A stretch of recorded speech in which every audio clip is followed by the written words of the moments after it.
Next presentation is from Monique Rodgers.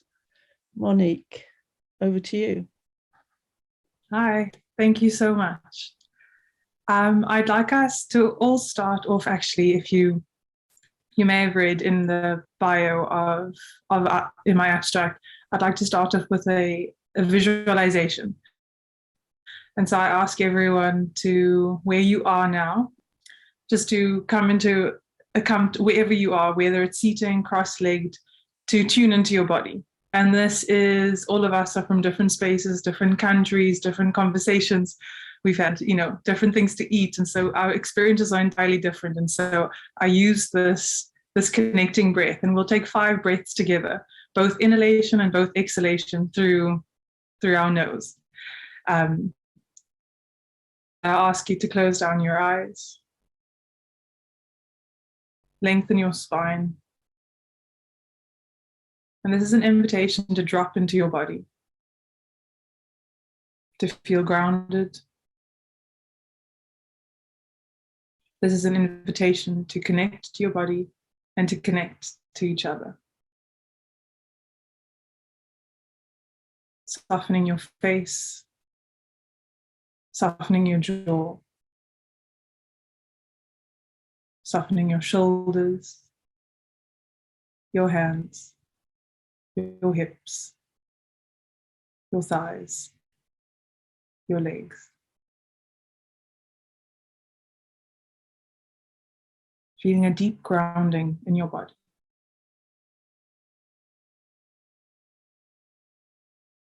Inhaling deep through your nose, feeling your chest rise. Exhaling, feeling your shoulders release. Inhale, chest rising, lungs expanding. Exhale. 3 more breaths. Inhaling deep. Feeling your lungs full with oxygen. And exhale.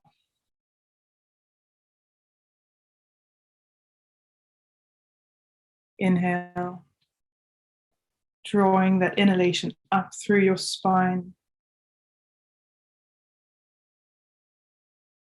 And exhaling. One last rooting breath. Deep inhalation, feeling your lungs expand and full. And exhaling slowly. And I'd like you to keep your eyes closed. Just as I close my eyes, I believe we're a room of 26 beings. And I'd like you to visualize 26 beings, different spaces, different countries, different contexts. You just envision us in a circle. To solidify the circle, I'd like you to inhale. And exhale. You can slowly open your eyes. Okay.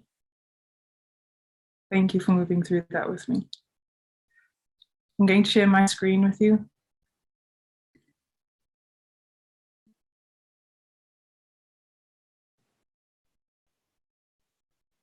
Environmentalism, how they link and how they link exactly.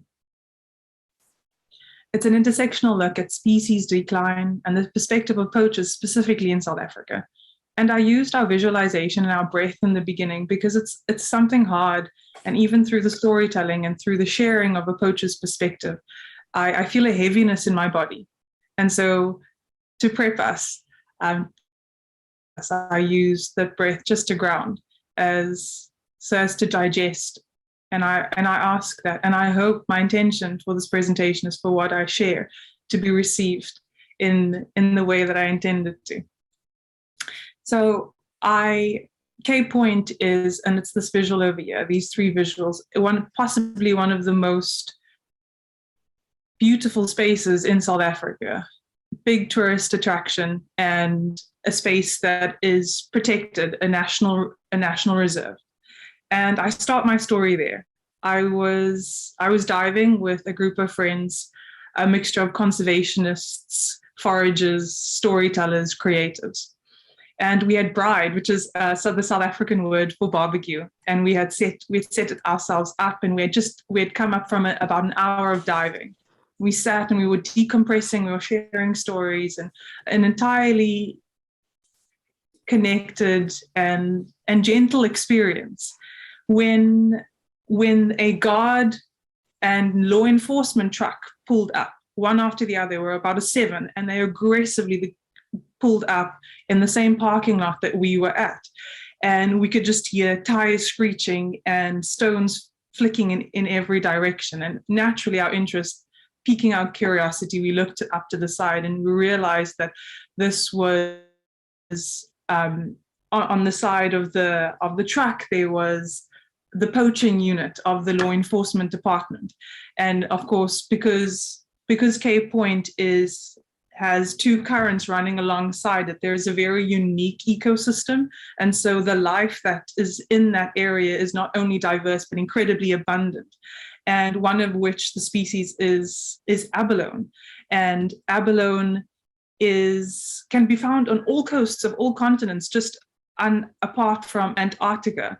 But the interest in South African abalone specifically is related to the size, the flavor, and subsequent value. And as we watched the story played out, the law enforcement dropped out, they raced towards the mountain, there was a trail, and about a half an hour later, they'd come back, and there were 17 poachers who were, some of their heads were covered, they were trying to cover up themselves. And this, just as I say this, there's almost like a blanket that falls over myself. And it was such a different experience. And I realized in that moment that within our world, just within that little pocket of space, there were completely different narratives running alongside each other. They were intersecting, yet I know nothing about this world. And this is where we started having this conversation. And just within our group, one of my friends, he is a guard.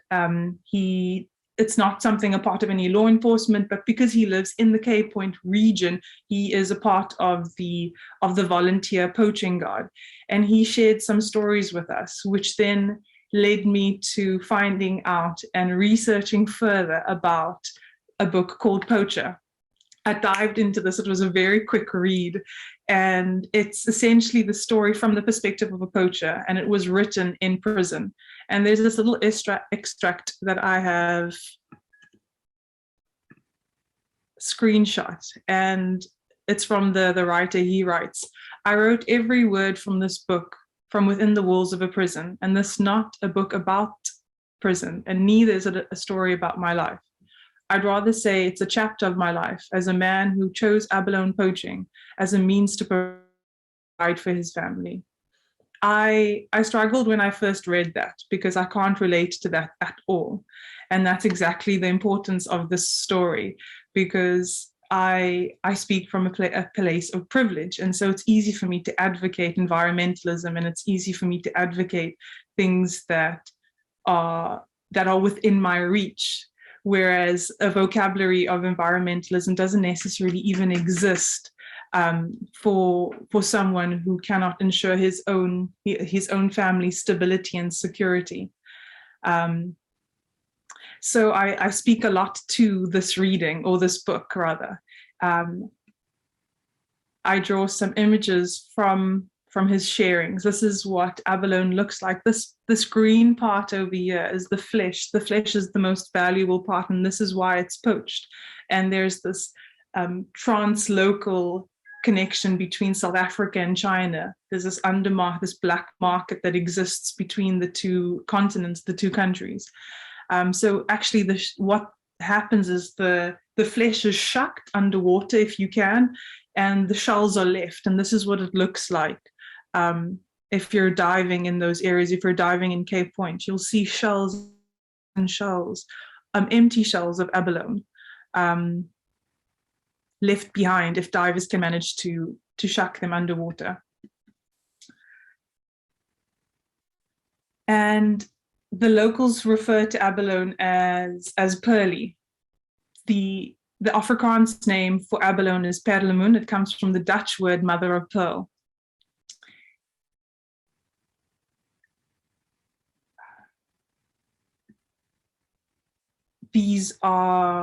I drew this out. I thought that was important. I found this interesting that the New York Times was covering this, and of course it's from this very economic, this very capitalist sort of perspective. It's divers risk drowning in sharks to poach abalone worth $200 a pound.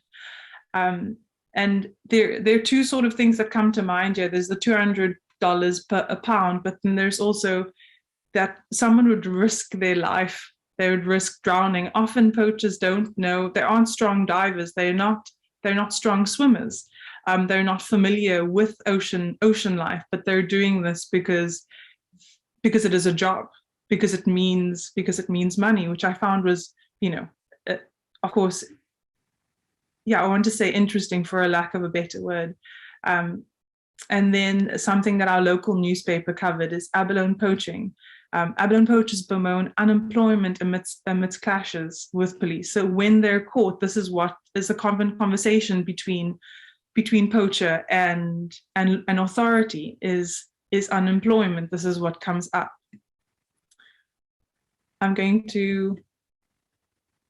So I bring up this image of our 3 homes. And I bring this a lot into my practice. I'm a mindfulness and movement practitioner, and that, the idea that we have 3 homes: our body, our minds, and our earth, that we take care of collectively.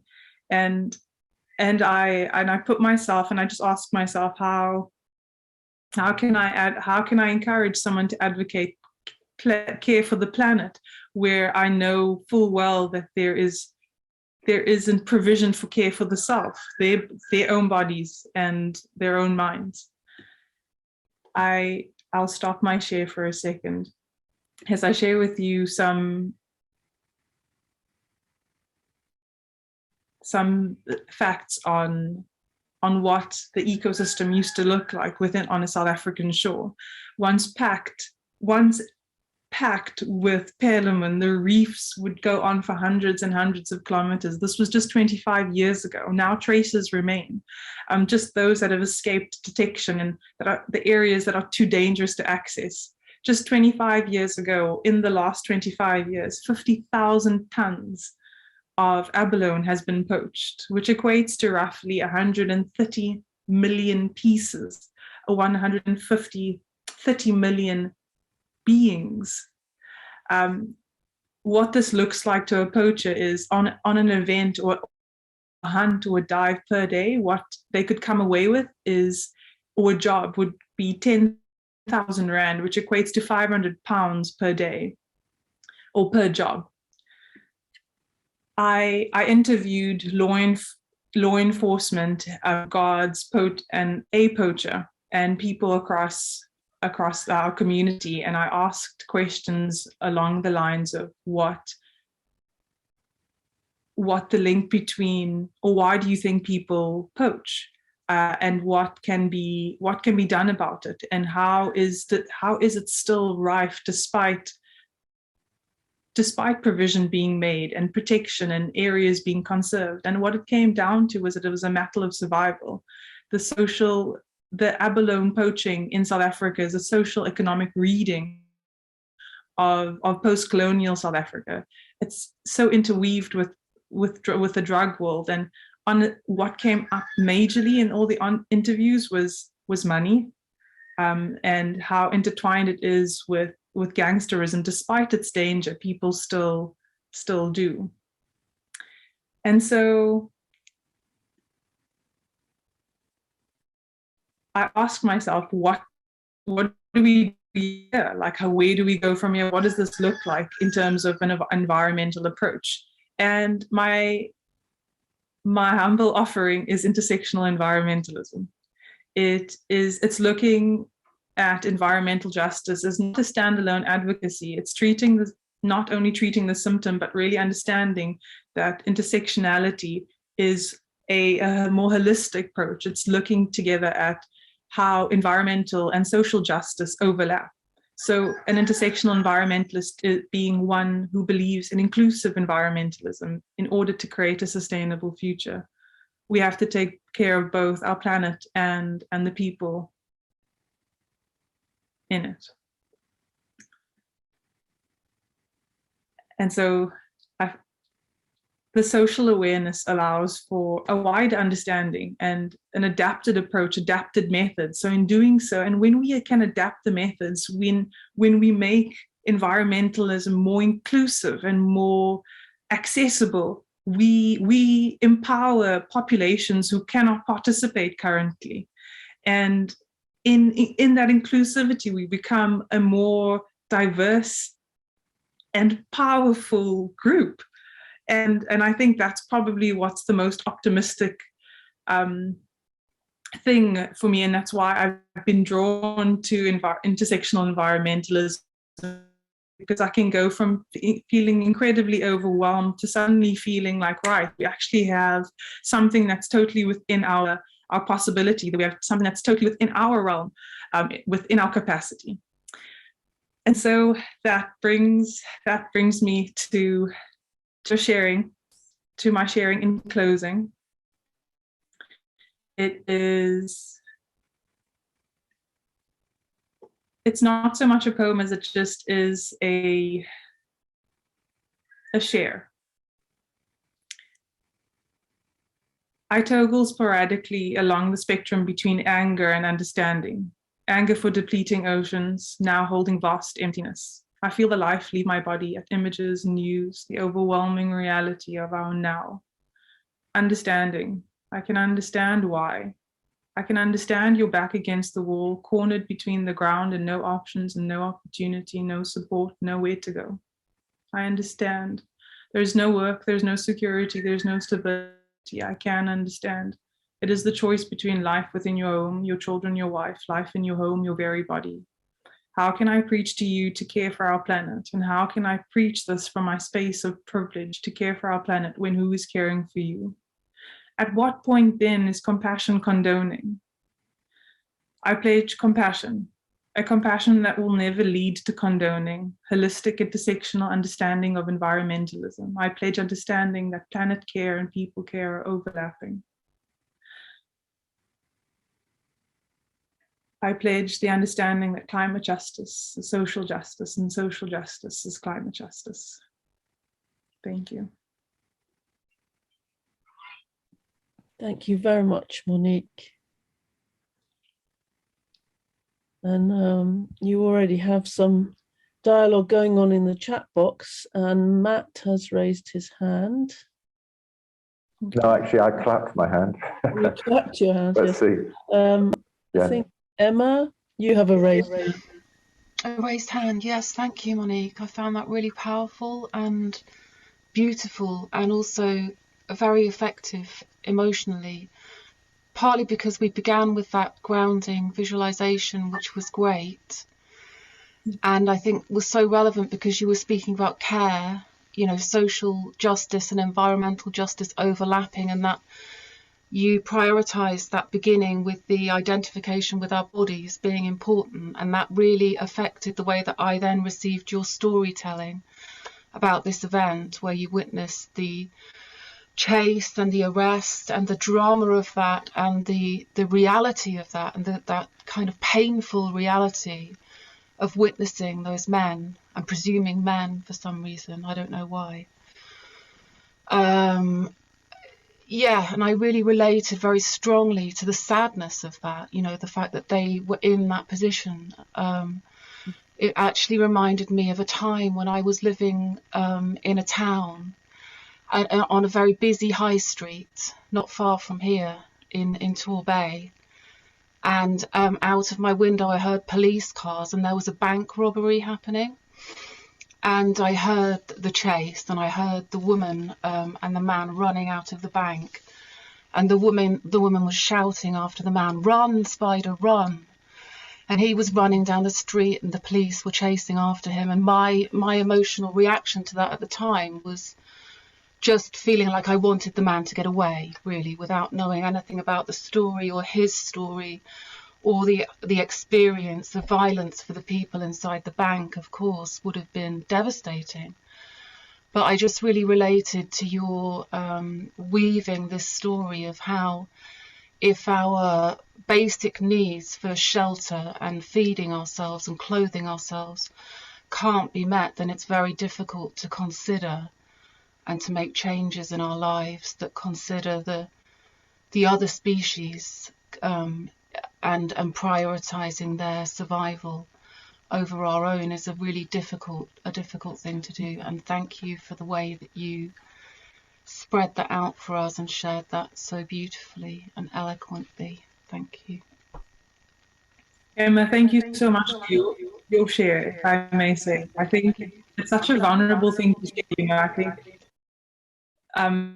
why I say that I feel that support in your share, because when I share this and when I speak to people about this, it's so important that it's also clearly communicated that there isn't a condoning, you know, there isn't a but when you shared your story of you when the man and you wanted to get away, there's this complex myriad of emotions that are happening inside our human bodies, and so I think I'm at the point where I'd like to open up conversation. So thank you for hearing that and responding.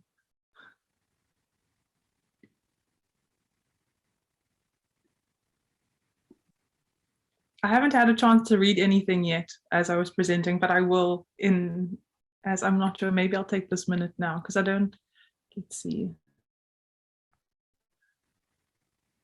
Is that the sort of etiquette, is to read if there aren't any hands up? Tracy, may I ask? Yeah, I think because time is so short, you know, we have a lot of presentations and only around 10 minutes after each, that we can combine, you know, ask questions by raising your hands in the time we have and then add other things into the chat. Matt, I think you did raise your hand. I'm trying not to raise my hand every time and just become one of those annoying people that always ask the first question. Sorry. No, go for it, please. I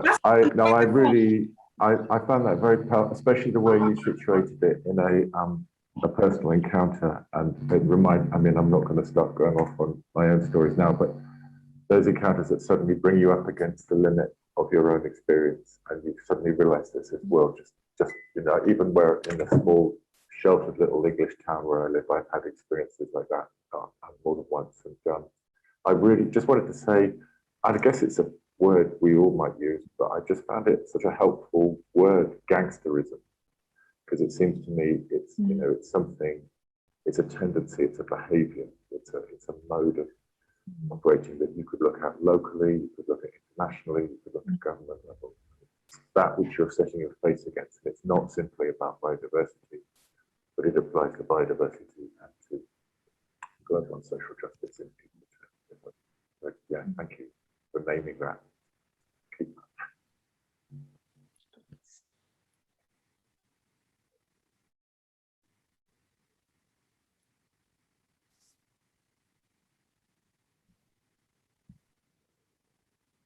Okay, I think no more hands raised, lots of comments in the chat. Yeah, thank you, Richard, for that comment about personal story, shading the black and white.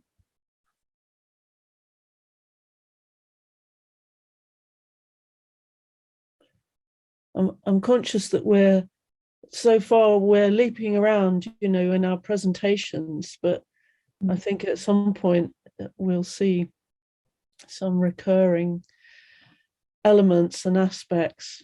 It feels to me, Tracy, that we already have, because there seems that one of the strong strands that seems to have emerged so far, I think, in everything we've heard is about social justice, about social equality, about people and story, and how all of that needs to be interwoven into the larger questions about the climate and the trouble that the planet is in. Because, you know, the answers are not simple simply because, you know, they are entwined and interleaved with all these stories. And if we don't take care of, if we don't pay attention to those stories, we can't really solve the bigger question. And so I just wanted to throw that in because I think it feels quite common to everything we've so far heard. Yeah, thank you. Okay. Well, thank you again, Monique. And it was very nice to begin with your meditation as well. You know, appreciated that as we're on Zoom, or that really helped too.